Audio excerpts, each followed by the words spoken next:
Anagami has gone beyond all these 11 planes. They can never be born into these because their minds also have been totally changed.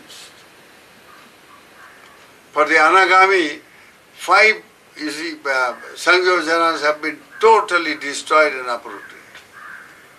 Anagami cannot experience any kind of sensual desire. They have absolutely no idea what sensual desire is. They have absolutely no, it's like a little baby. When the baby is born, he has absolutely no idea what sensual desire is. So the Anagami mind is something like that. Anagami can never be angry. It's impossible. Can never harbor any ill will or hatred or any of that. So when the mind is totally freed from these fetters, internal fetters, they are all mental fetters, mental bondages. Mano bandhanam, they bind the mind with samsaric existence from life to life to life. So in this process of enlightenment you can see, as you keep on destroying the inner bondages, the mental bondages, you also correspondingly destroy the external bondage. Once you become Sotapanna, you can never be born in the lower plane. All the sufferings of lower plane, my goodness, unmitigated suffering. Then as you become an Anagami, you can never be born in the Kamaloka itself. You cannot be born in the human plane or even in the divine plane. You have gone beyond the divine beings.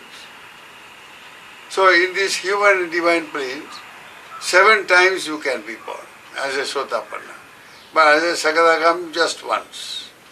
As a Anagami, no more.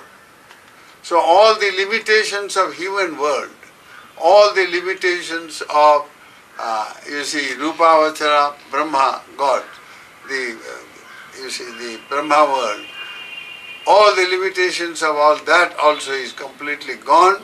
Mentally they are severed, they are liberated. So they experience Nibbana in that way, inwardly. And they experience Nibbana also externally. They are liberated from Kamaloka, the Anagami. And that is Nibbana. That is enlightenment. When the mind is enlightened, you are liberated.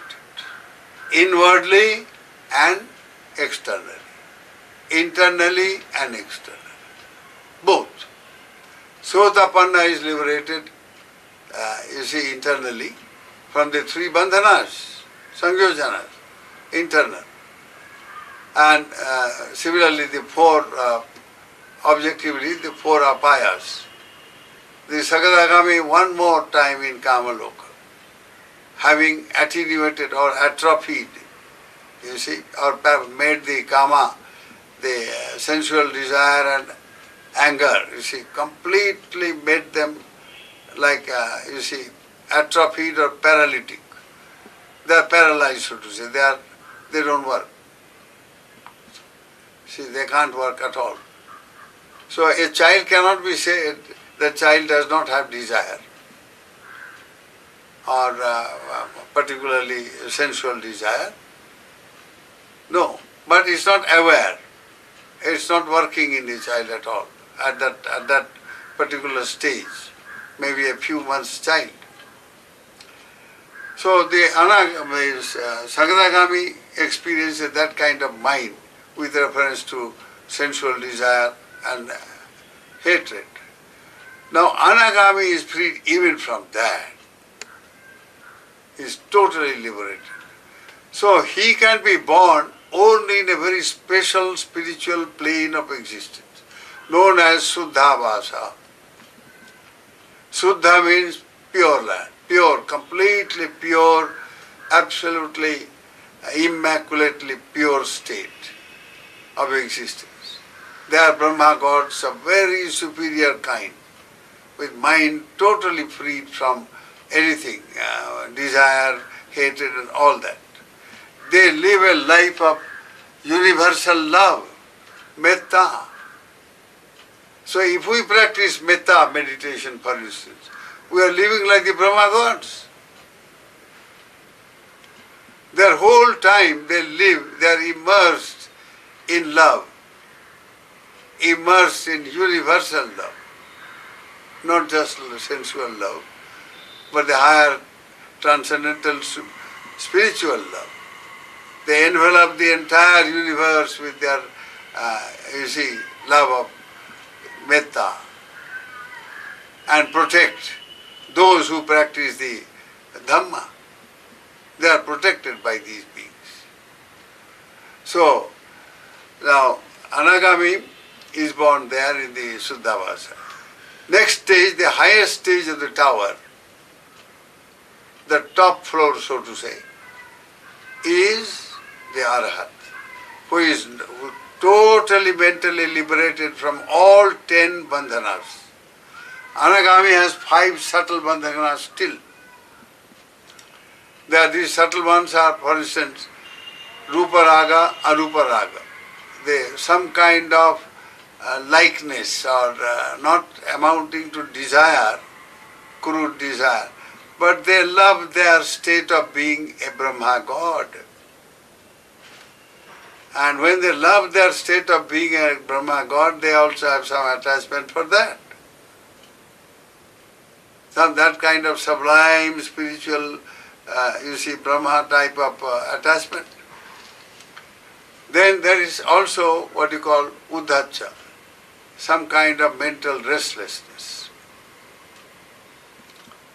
And then the 5th is ignorance, this primordial unknowing. So even up to the Anagami stage, some kind of mental, restlessness or some kind of mental mana it is called, that is spiritual pride. Oh, I have attained to this supreme state. That's why the Brahma gods keep on saying, I am the Father, I have attained this, I have this. That is called the mana, a kind of ego, spiritual ego of self-righteousness and spiritual ego it is. So even that the Arahat has overcome. All these 5 subtle ones, which the Anagami still has. You see, the 5 subtle bandhanas, the Anagami has completely done away with the gross ones, the 5 gross ones, but not the 5 subtle ones. So the Arahat does that job. He totally uproots all these 5, so that he is no more subject to any plane of existence, any mundane plane of existence. A mundane plane of existence is characterized by what? In this plane, a being is born. So the being is subject to the law of karma and punarjanma, law of karma and rebirth. Even the Anagami, for instance, he is reborn there. In the Suddhavasa, there are 5 stages in Suddhavasa. They are known as Indriya, spiritual Indriyas, controlling powers. And 5 of them, Saddha, Virya, Sati, Samadhi, Panya. They mature them in these 5 stages. Then only in that very state, plane, Suddhavasa, they become Arhats there. And as an Arhat, they are liberated once for all. And once the time comes, their karmic period is over, then just as it is said that a lamp, so long you have got the fuel, the lamp will burn. The oil is over, the flame also is over. So the Arhats are something like that. Their consciousness, something like a burning flame of absolute purity and perfection, of great power and great, spiritual might indeed, and wisdom.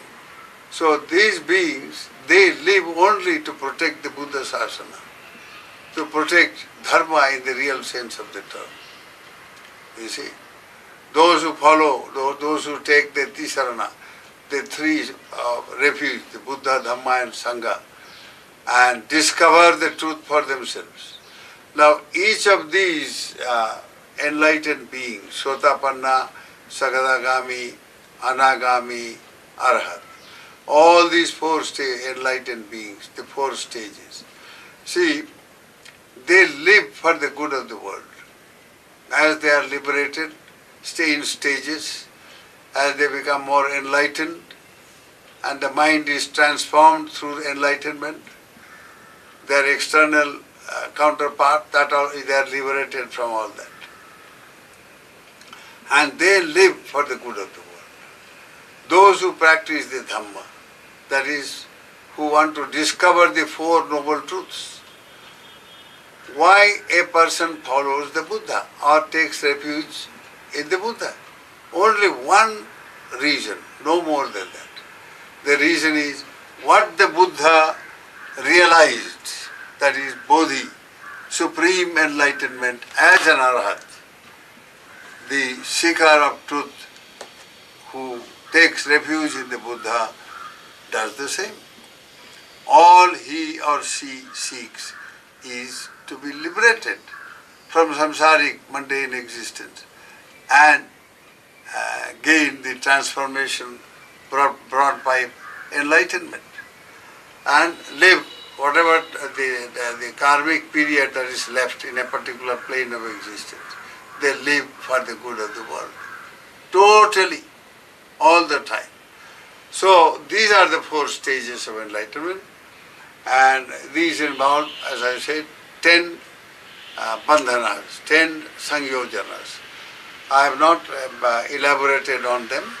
I have just mentioned because it's already time. In the next discourse, we'll mention the nature of these bandhanas, the nature of these fetters that bind us in samsaric existence. And then we will also discuss what a Sotapanna can be, say the very first stage of enlightenment.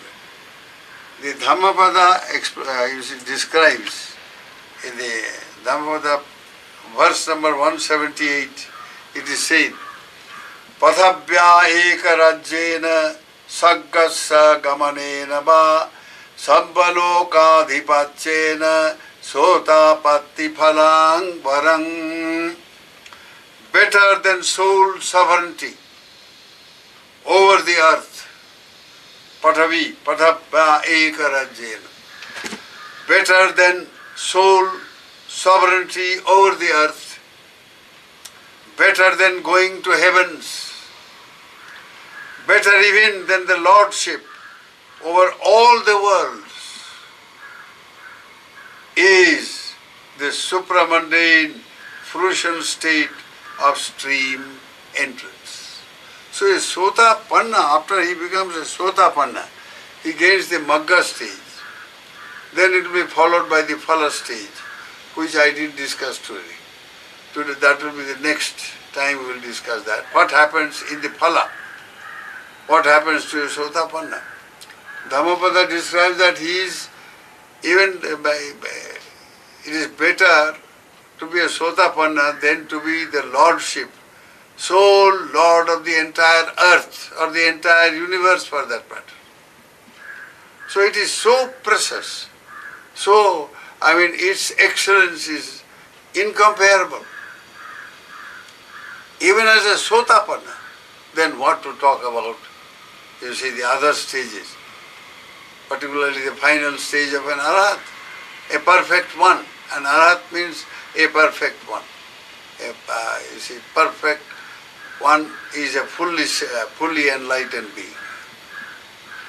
And among them also there are other categories that we will discuss later. So today we have this much. Next we will pick up the other details about enlightenment. May the grace of Bhagavan Buddha surround your lives with wisdom and well-being. May you all be happy and well. Sukhino bhavantu.